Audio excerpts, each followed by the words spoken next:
I know a lot of intelligent business owners, business leaders, for some reason, they neglect their cash management strategy. Why does that happen? I'll tell you why.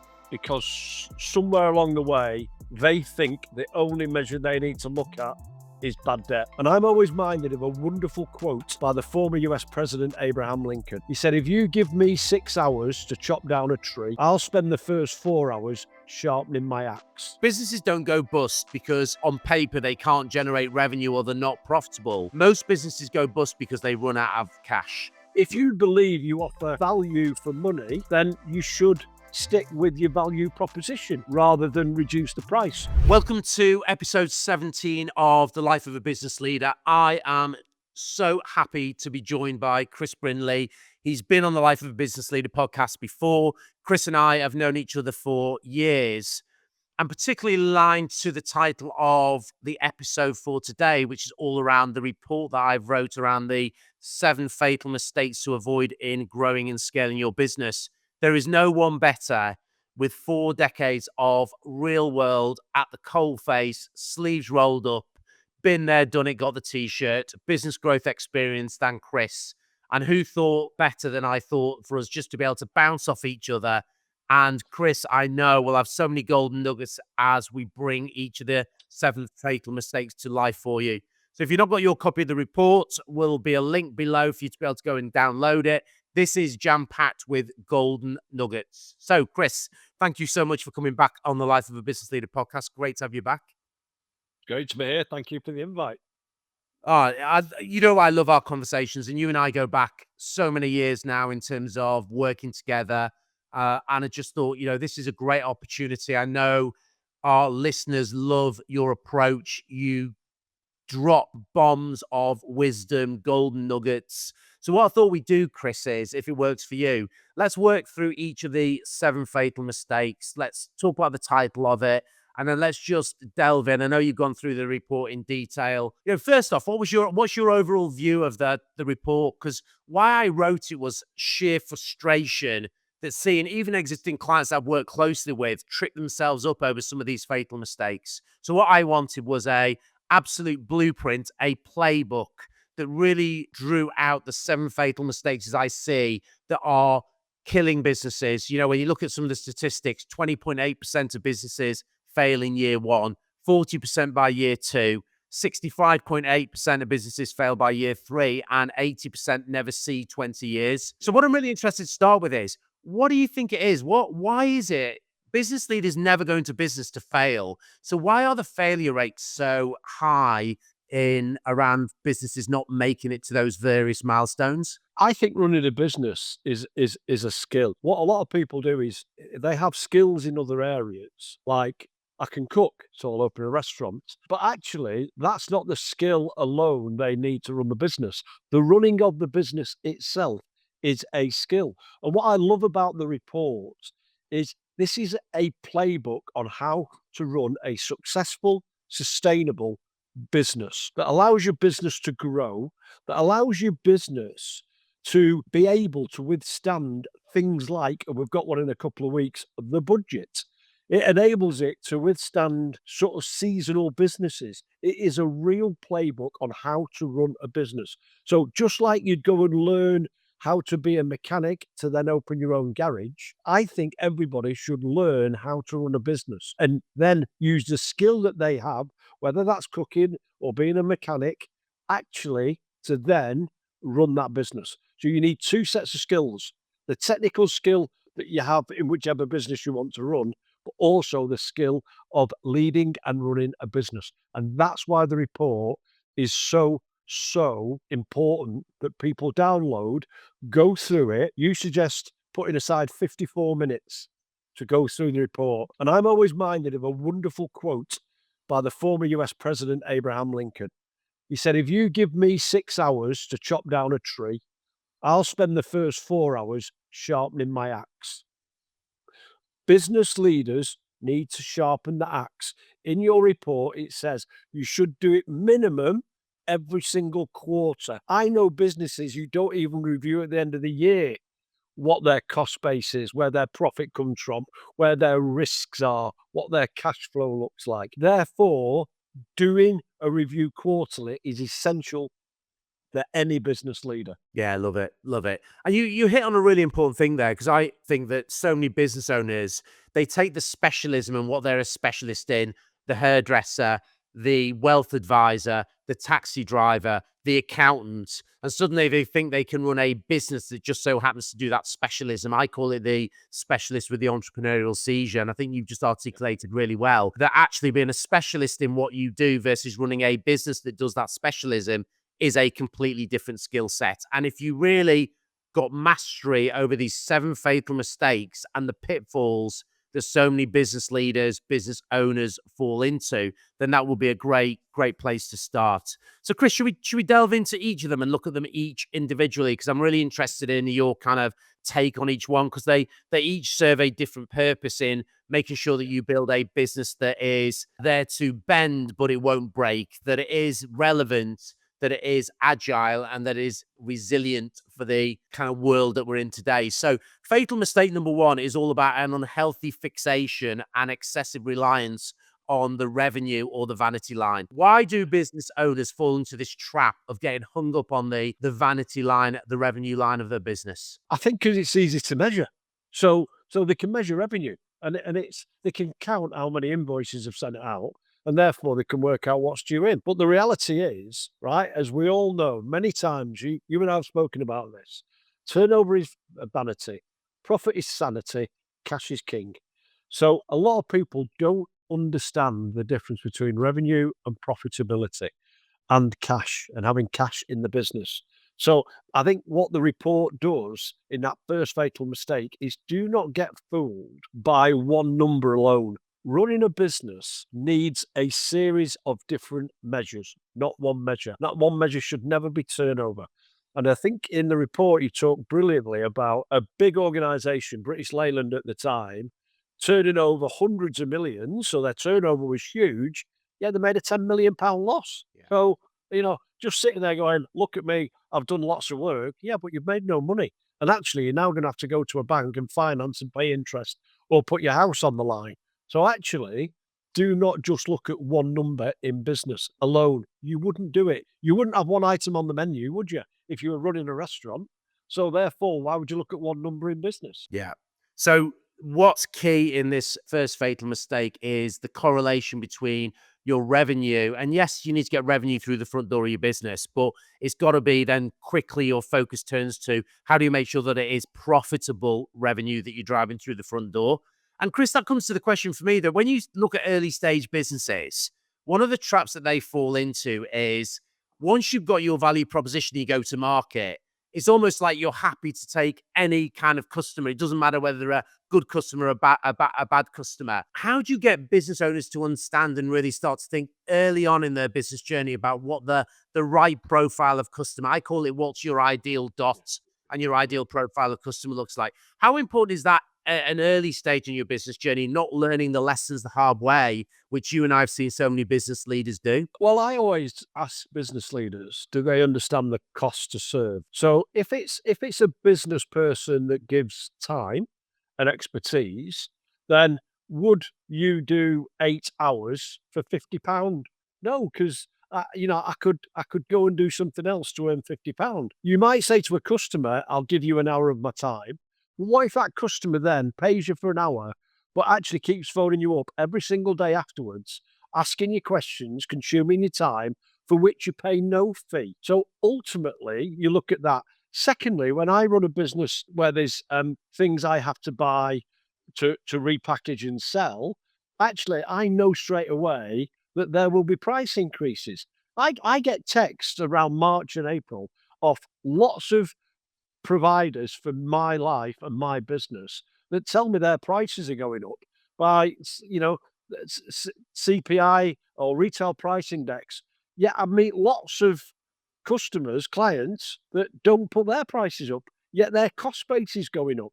So why wouldn't you start to take a look the cost to serve against the income you generate? Because if you're spending lots of time and giving away lots of materials, then it's no wonder you don't make a profit. And if that continues, it's no wonder you become one of the statistics that says within 12, 24, or 36 months, you're going to be out of business. And your specialism, that's a really good specialism, hasn't worked, not because you can't cook or you can't drive a cab, it's because you don't know how to run a business. Yeah, so picking up on what Chris and I are talking about there, being really clear and identifying early on what a great customer looks like for your business is really important. And the simplest way to do this is look at the customers who pay the bills on time. They don't moan about the price that they're paying. They consume multiple products and services that you provide, and of course they pay the bills on time. Once you start to model what a good customer looks like, you want to take that profile of that customer, and then you get really focused in your marketing activity to attract more of those customers. But I can't stress enough in the early stages, getting the profile of customer right is so important. The number of businesses I work with that over time are then having to cull customers because in the early days they've just taken on the wrong profile of customer. And there's a great book, Royston, called The Street Corner Strategy by Robert E. Hall. And in it, he talks about the concept of service-hungry customers that don't want to pay you for the service you give. And actually, they consume a lot of your time Yeah. and a lot of your wisdom and expertise.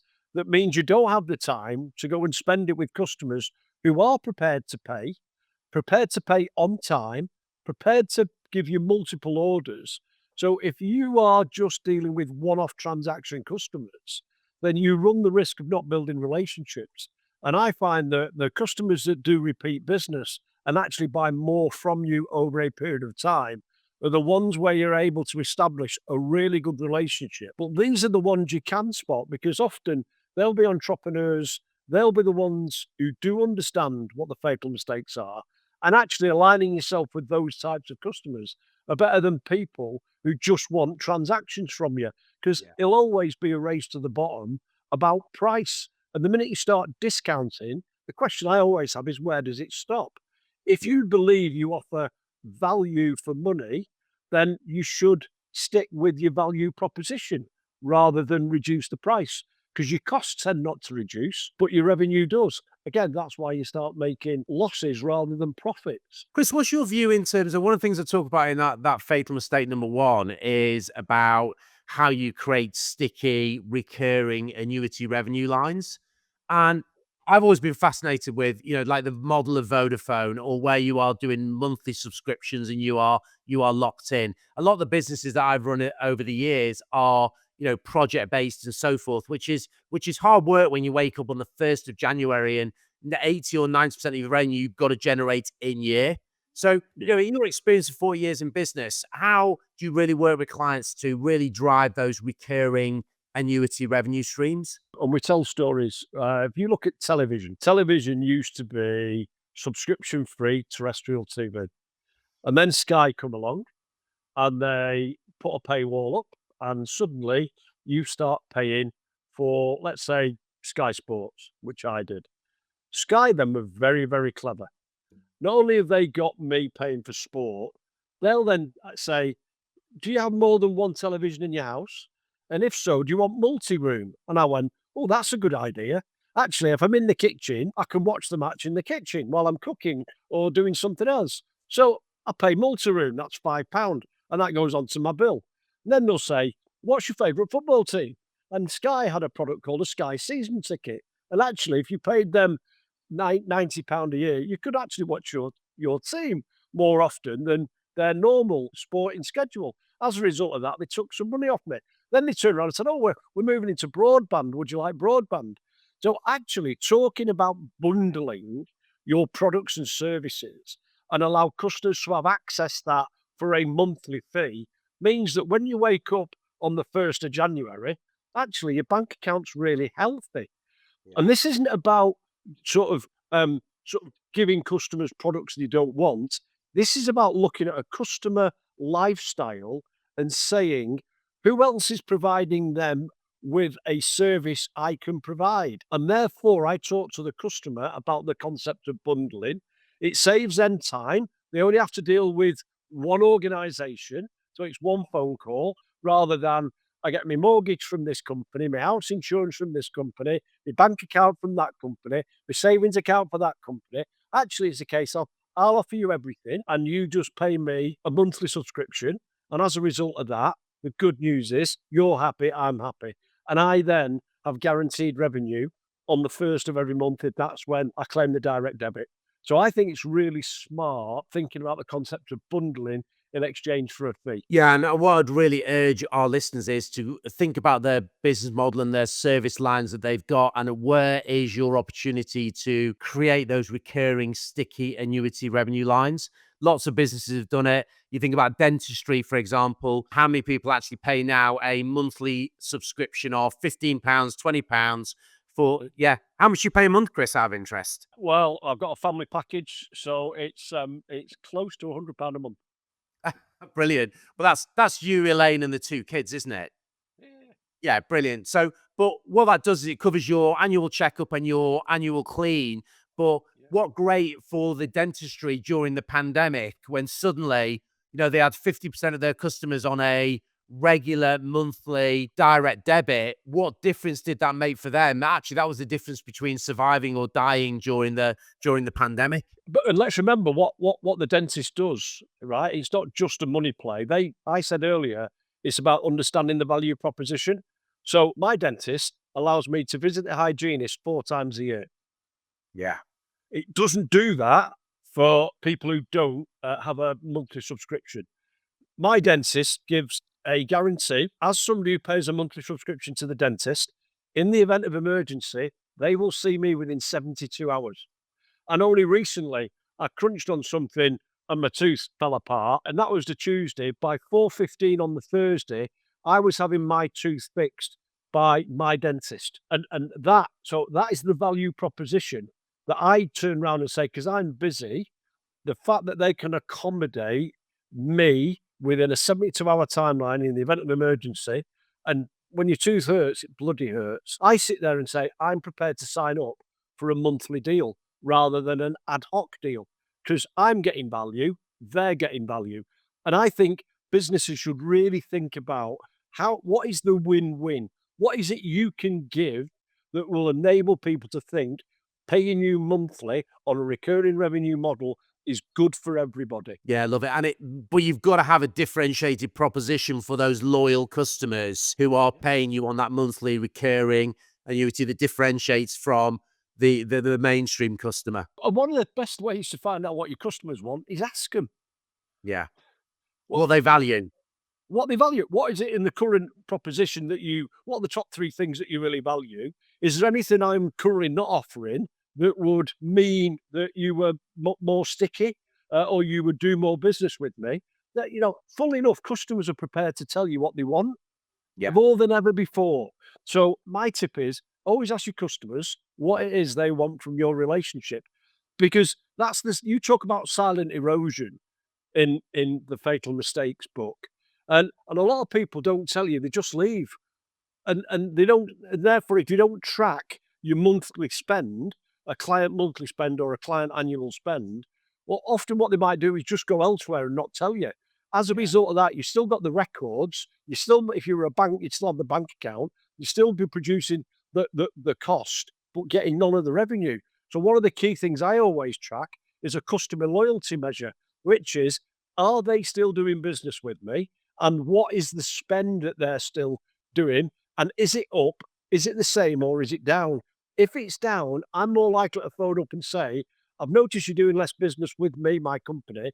Is there a reason why? And as a result of that, they might tell me that I'm not doing it, or some of my colleagues are not doing something. As a result of that, I'd rather know and fix it than not know and just see a reduction in profitability, because my costs won't change necessarily, but my revenue does. As a result of that, that hits the profit line. And talking about profit, that leads nicely into fatal mistake number 2, because I really drilled in on this fatal mistake around the unhealthy fundamental gap in understanding how you deliver profitable revenue growth. So I'm really intrigued in your experience, because I know certainly this is where I get really frustrated, that people go and create these products and services, but they don't really understand how they make money and what the profitability is by products and service. So is that an experience you share? And what's your take on that? It's a big take. Often people know the direct costs.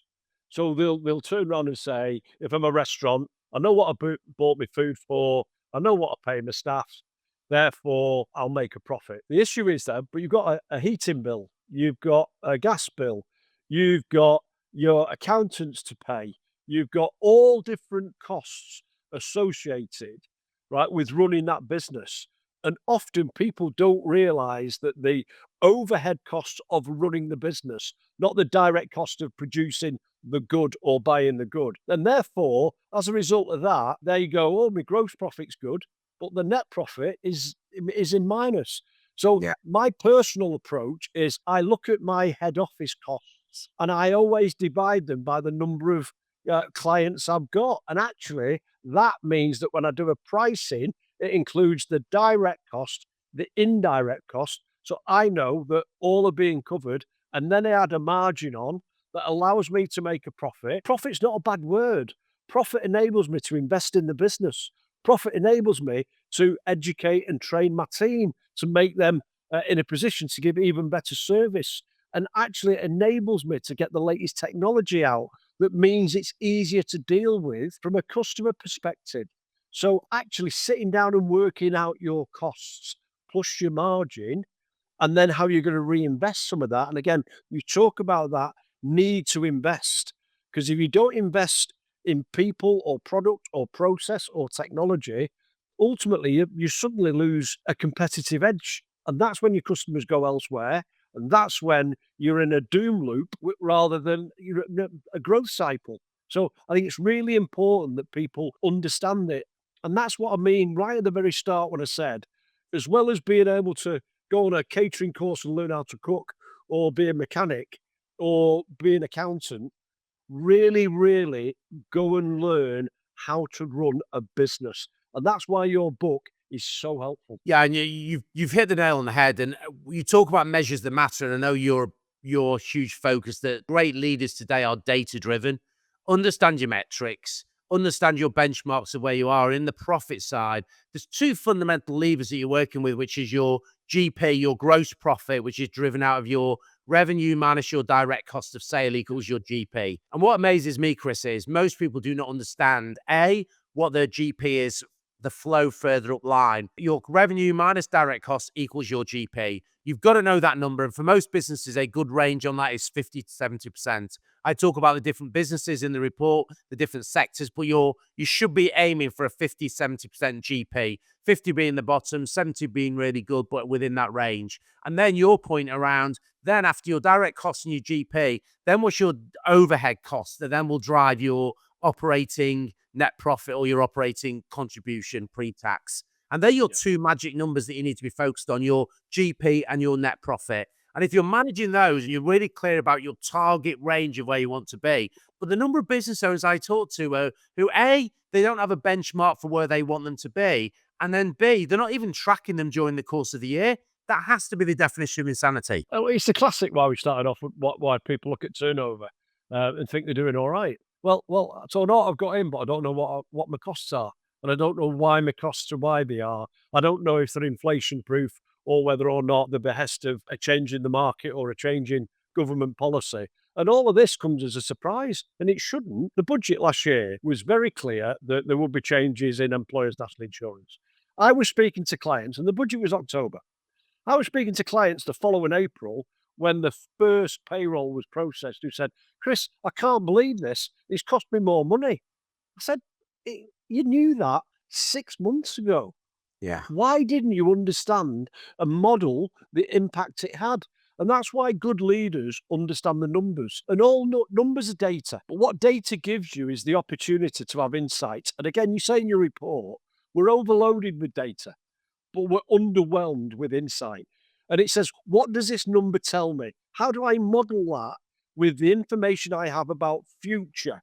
So we all know that, 4 times a year, your energy bills go up. We sort of know that quarterly, some commercial premises increase their business rates or their rent. So why wouldn't you model them into the future and understand the direction of travel?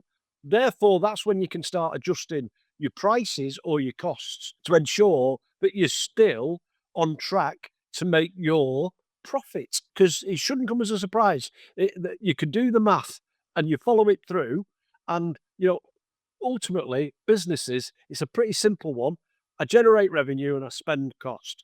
And if If I've got more money in than I spend, there's a fair chance I'll make a profit. So going through those lines and actually challenging yourself, when was the last time I looked at the cost that I've incurred and asked this question? Can I get it cheaper elsewhere? Yeah.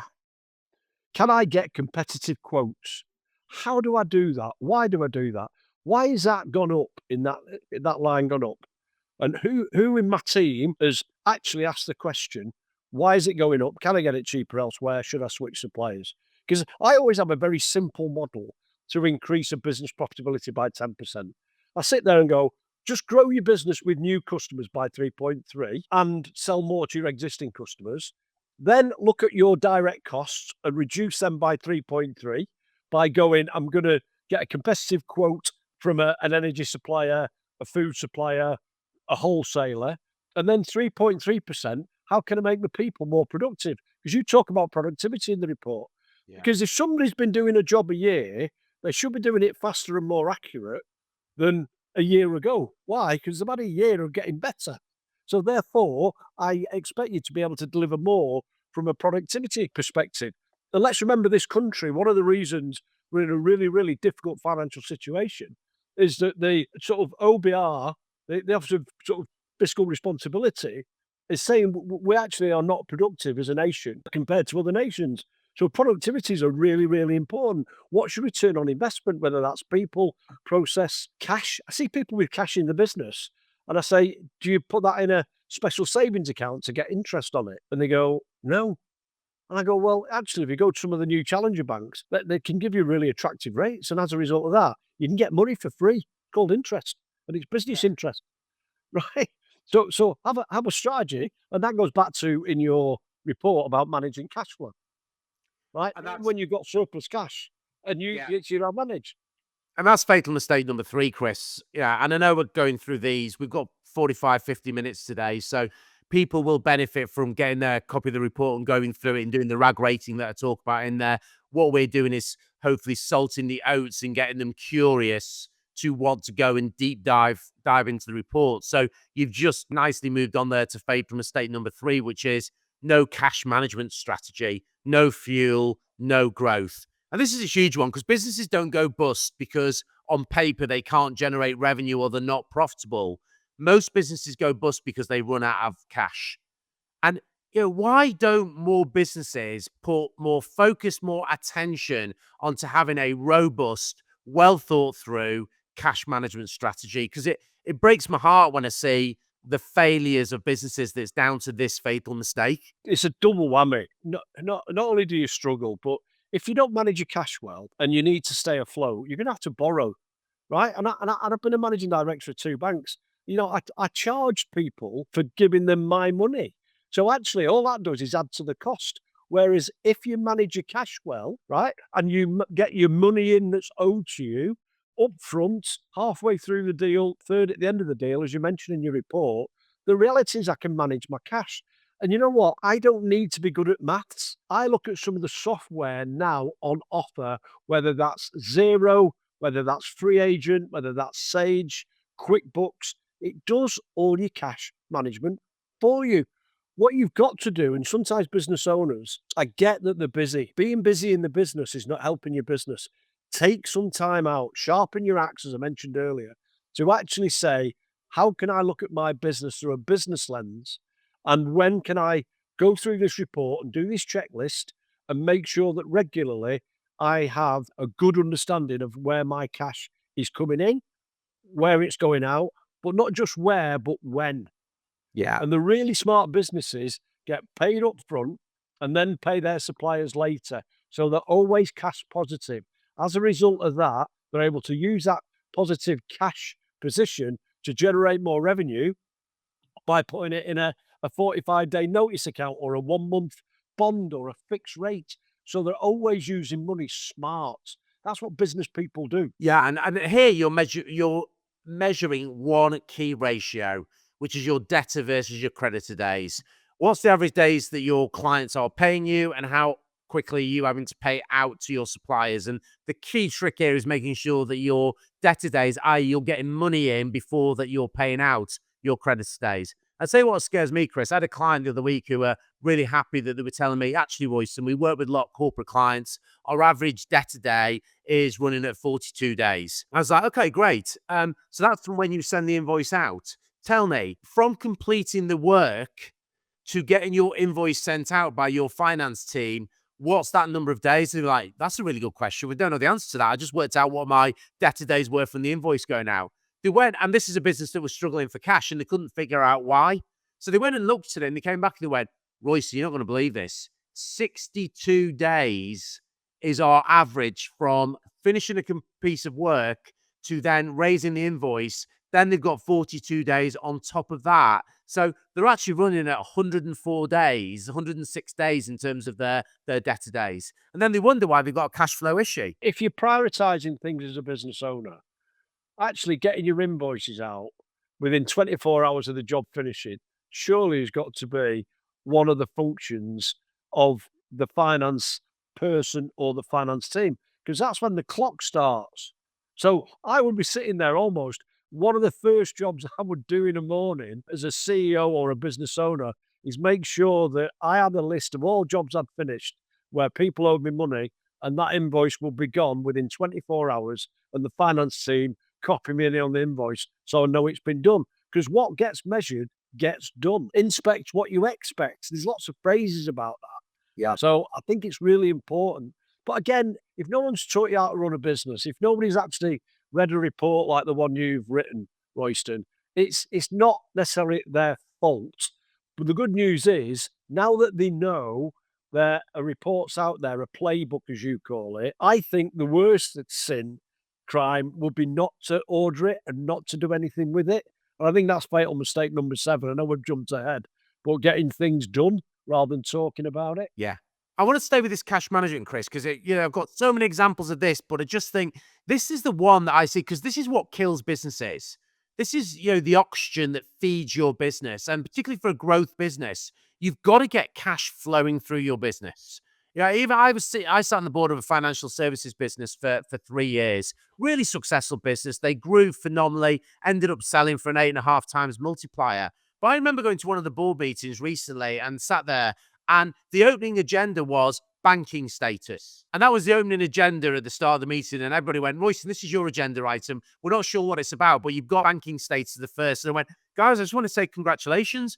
I didn't realize we've got a banking status license. They all looked at me and they went, what do you mean? I said, I've looked at our debtors. They're absolutely horrendous. What is going on? Are we become a lending organization?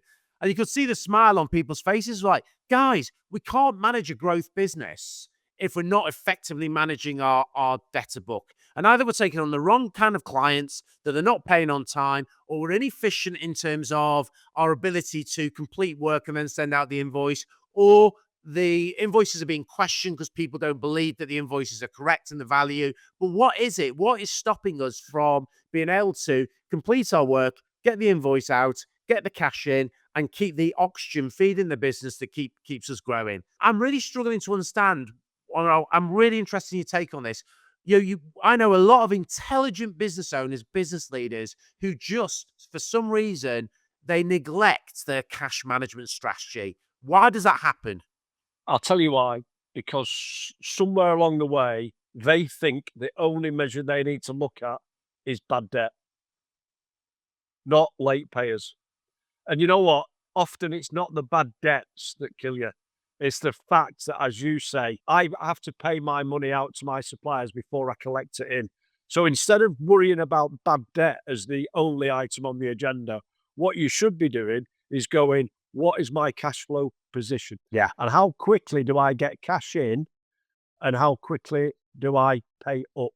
And as you say, if you can get the days where you don't have to pay people to be longer than the days that you collect it in, you will have a positive cash flow. And as a result of that, you can make the money work for you. But I think a lot of people have been given the wrong things to measure in business. And I don't know where that's come from. And if they've got advisors and accountants for me no longer do the books. They shouldn't. They should be absolutely trusted advisors and partners. And they should be telling you things that you've put in your report. Because I'd be asking the question, why would I have a relationship with an accountant who does not give me advice? I would change accountants. Yeah. But I think there's so many accounts who have not made that transition, and they're becoming irrelevant because, as you quite rightly point out, QuickBooks Zero does a lot of the automation about producing your management accounts. So therefore, the job of the accountant now is not about producing management accounts. It's about providing insight and expertise beyond the numbers, that actually what's the story, the narrative that the numbers are telling you, and providing that expert guidance about, if you continue on this pathway, this is what's going to happen. This is the pain and this is the gain, and these are the opportunities and these are the challenges. I'd see so many accounts who are still, they've not made that transition. And you know what? That goes back to when you look at your costs, right? You should ask yourself the question, what does my accountant do for the money I pay them? Do they give me advice? Do they phone me up? Do they sit down with me? Do they want to understand the plans I have for my business? Where do they fit in? How are they going to help me? What is a good challenger bank for putting deposits with? All of this, people should be giving you advice. They should be giving you advice on paying the right amount of tax. And what's really interesting, and again, I think it's another alarm call for the accountants, is next year, from April next year, small businesses have to do managing tax digitally. And any self-employed person or landlord who's earning over £50,000 a year, so £1,000 a week, right? That's pretty doable. They're going to have to send quarterly income and expenditure statements. Now, in a way, that might really help businesses focus on where they're getting the revenue and where they're spending the money. If that's another example of you being able to deal with the revenue direct, then you've got to be asking, why am I paying an accountant 800, 900, 1,200, 1,500, £2,000 plus per annum? Yeah. No, brilliant. Fatal mistake number 3, no robust cash management strategy, no fuel, no growth. If you go to the report, it will literally walk you through step by step how to create a robust cash management strategy and the metrics that you need. Chris, let's talk fatal mistake number 4, which is all about, and you've alluded to this one earlier, but fatal mistake number 4 is about neglecting to proactively being the key word, manage the cost base of the business. And you mentioned earlier about, this should be something that you are doing a minimum on a quarterly basis. What I tend to find is most people delve into the cost base when they're in the shit, and they suddenly realize they've got no cash in the bank. They're not making any money. They've not got enough money to pay the salaries. And suddenly they go, we need to cut our costs. Well, that's too late, isn't it? I think you say it in the report, no business can grow by just cutting costs, right? Yeah. You don't. You can't cut your way to business growth. I think the responsibility is to work out where you are spending your money line by line by line. And if you're a bigger business and you say, Chris, that's not realistic, okay, let's do it by category.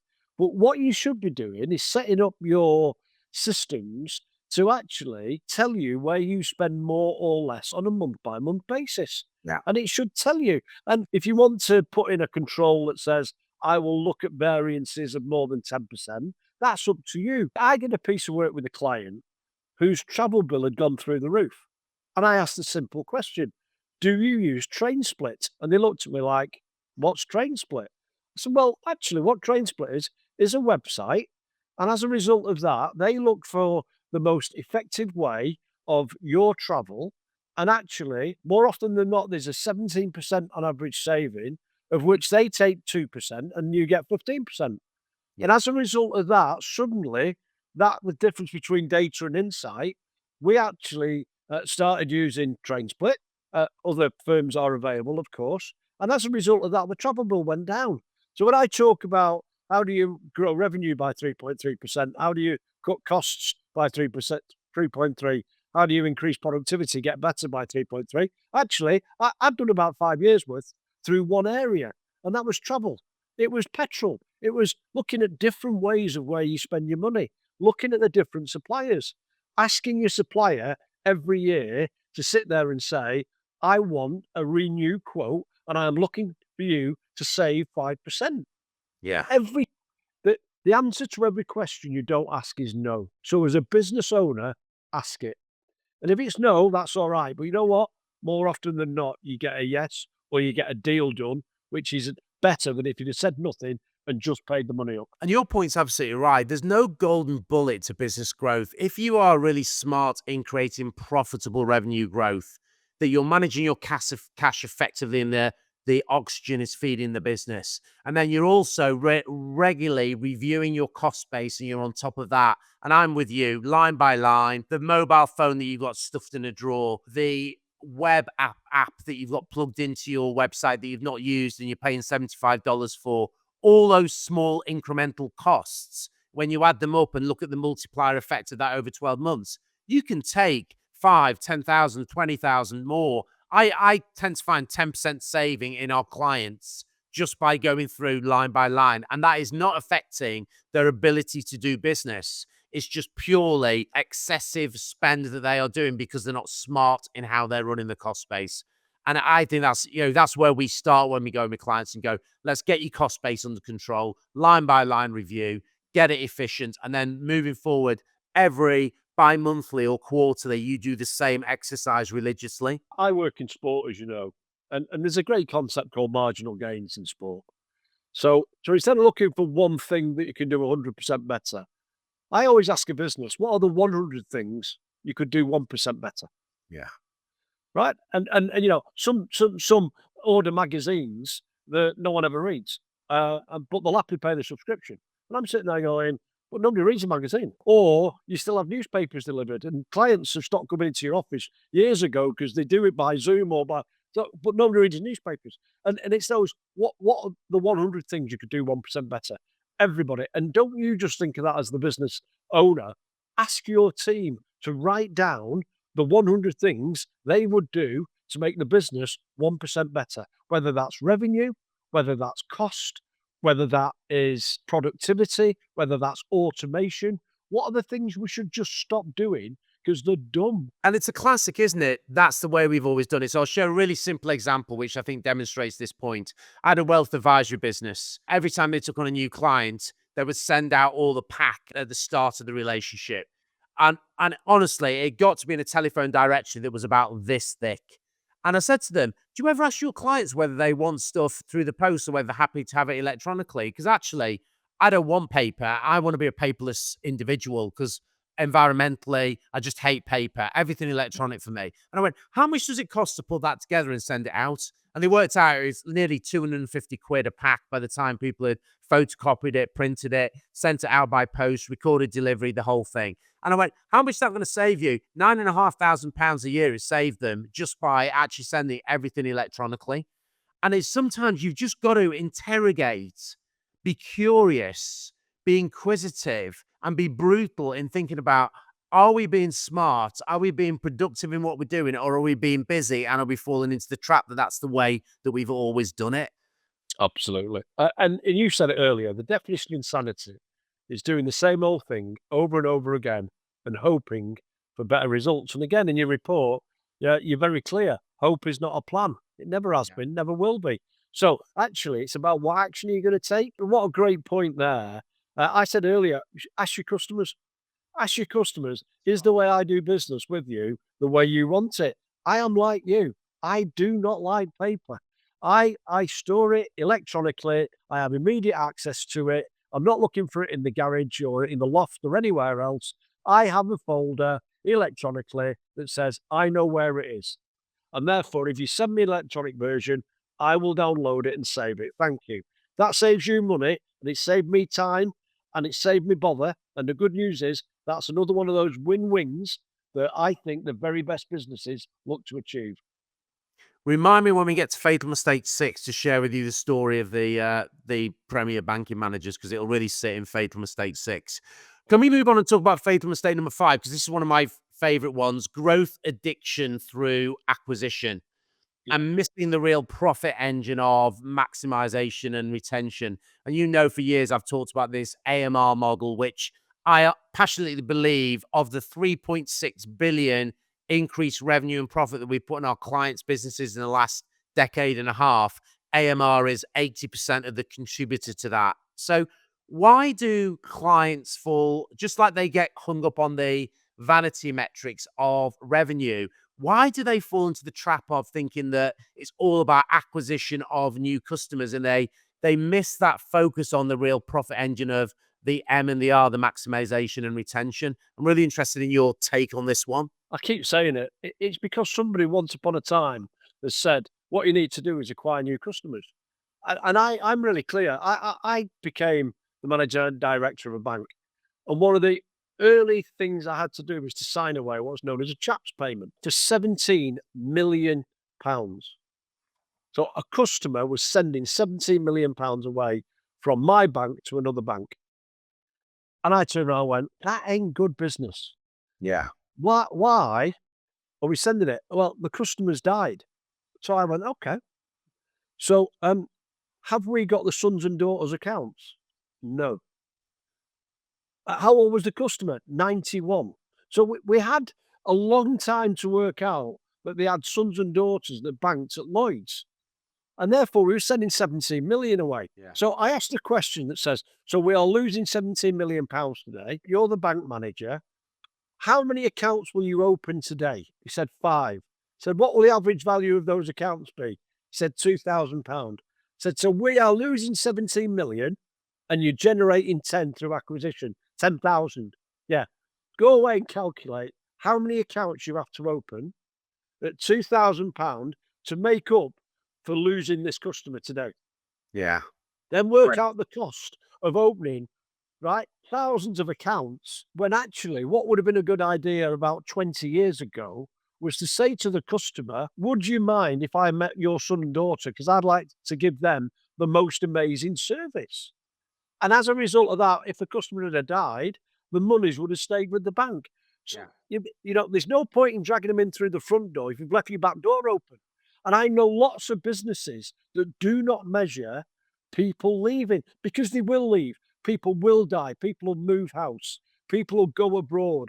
Right? There'll be lots of reasons why. And again, in your report, you highlight that there will always be a reduction in the number of customers through no fault of your business. So I get that you have to get some in to stand still. But I tell you what, if people leave because of bad service, if people leave because you've not built a relationship with them, you've not talked to them about the latest appropriate products and service for their needs, and a competitor does, those people will leave. And as a result of that, you are not helping your business if all you ever do is spend a load of money on marketing to bring them in, and no money and no time and no process for keeping the ones that you've got, because it costs more to acquire new than it ever does to keep them. And there's lots of different ways you can have relationship building strategies where people will want to stay with you.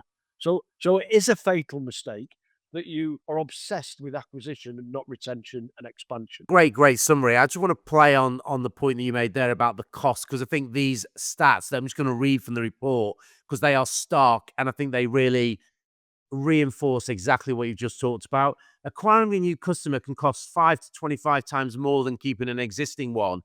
Increase retention by 5%, and you could see profits increase by 25 to 95%. And here's the kicker. Selling to an existing customer has a 60 to 70% conversion rate, success rate. With a new one, you're down at 5 to 20%. Again, it's stark, but if people really thought about how they understood customers, if I've got a customer that is really pleased with what I do for them and I introduce a new product, it does not come as a surprise that they say, Chris, I have a trust-based relationship with you. As a result of that, I never knew you did that product. I'm glad that you do, because I got it from somebody else where I haven't got a relationship. So of course I'll talk to you about being my provider.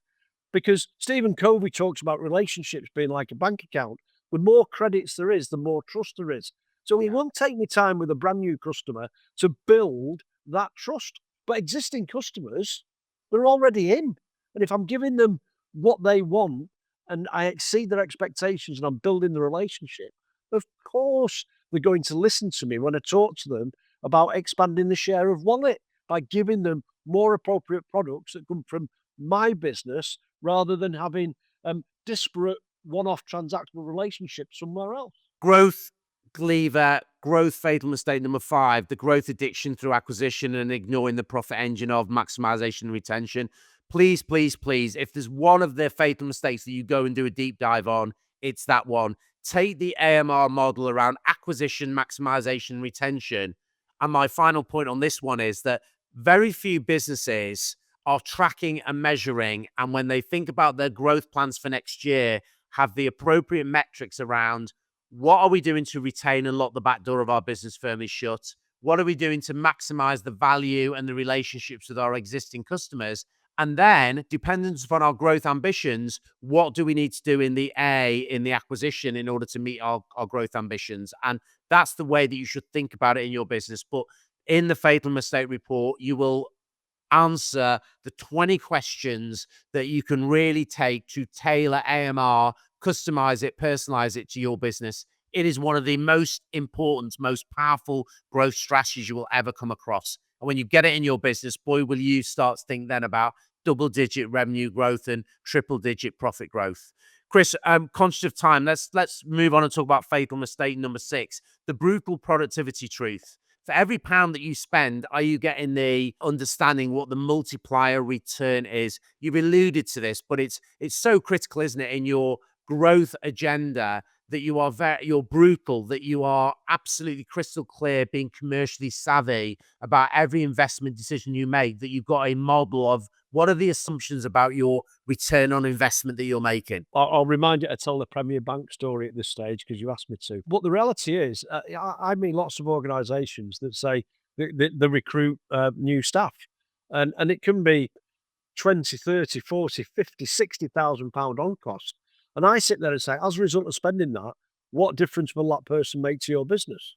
Will it generate more revenue? Will it have an impact on your cost base in terms of, will they be able to save you money somewhere else? Will they be able to give you a system or a process that actually will then save you some money?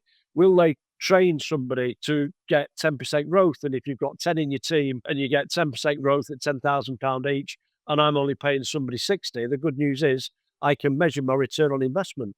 So I remember being in a business and I said, I'm not bringing any more people in. I'm just going to be obsessed with taking the work away, because automation was a really smart approach to taking work away from people. And as a result of that, it meant my people had capacity to build better relationships with customers. And as a result of that, the better relationships and better conversations resulted in better product sales.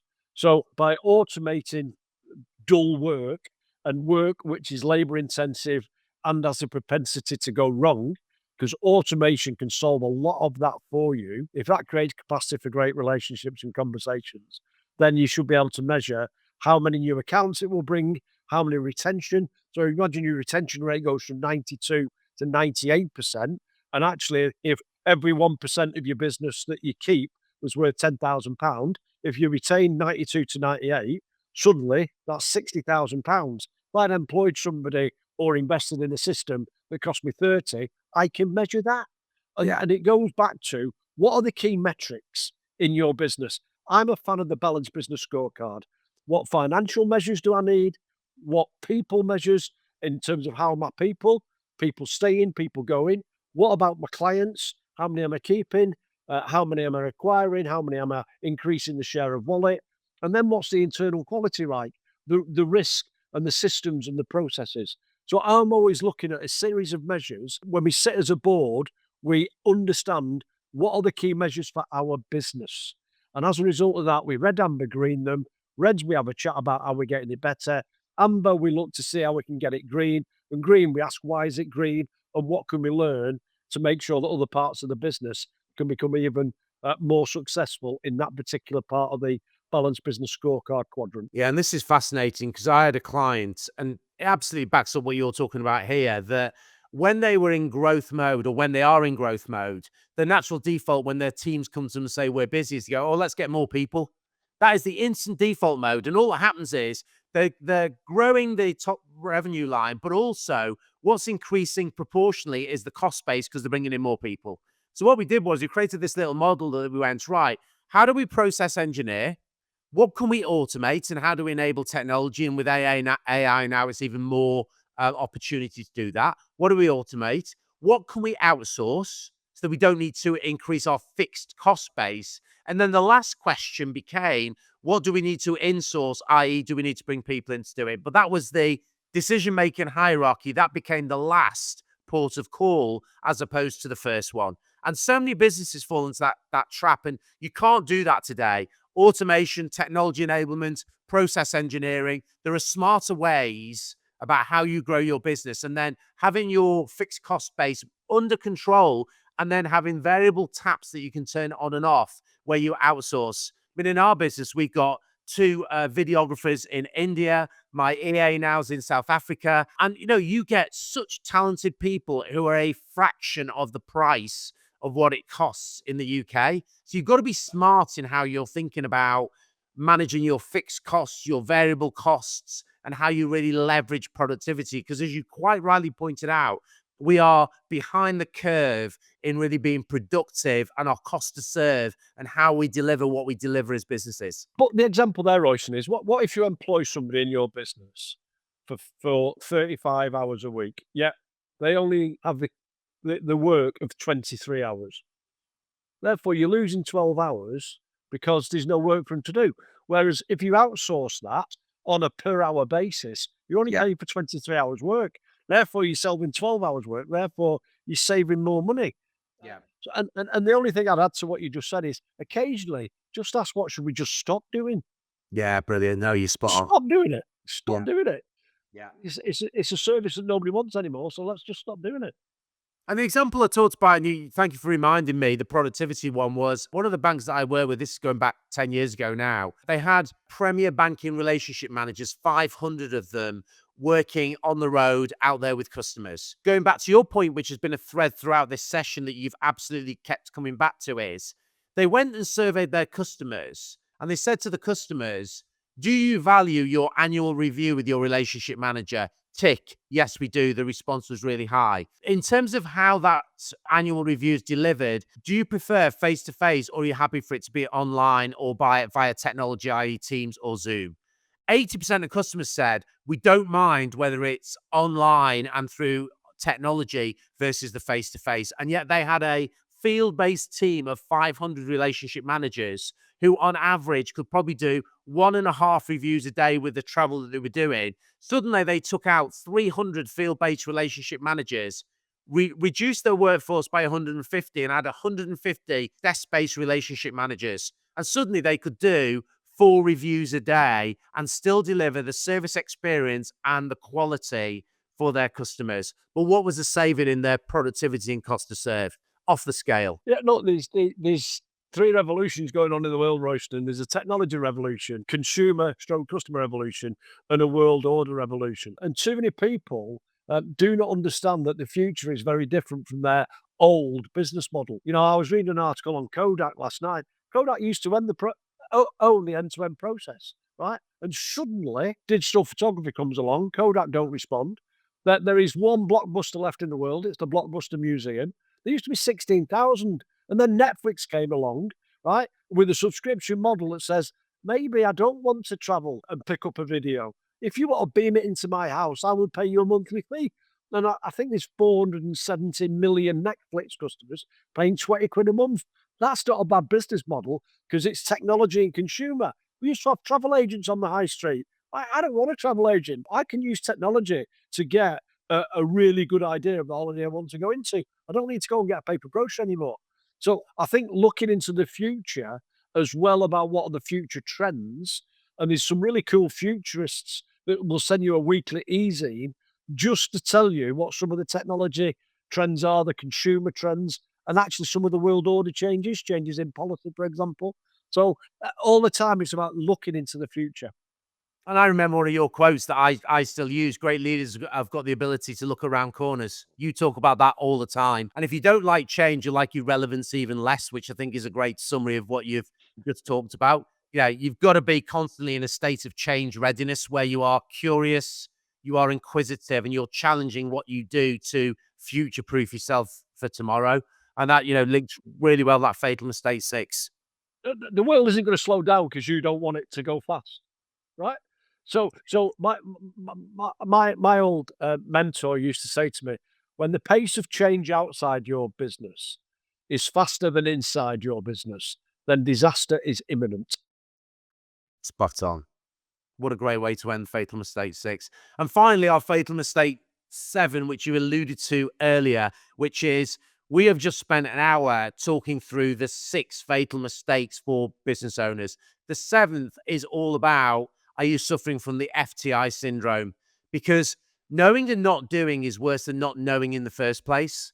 And what Chris and I have just done is firmly planted on your conscious mind with intentionality and deliberate purposeful intent the 6 fatal mistakes that could derail you and your business from realizing its potential. And even worse, they could result in terminal failure if you don't apply fatal mistake 7, the FTI syndrome, which is failure to implement and do something about it.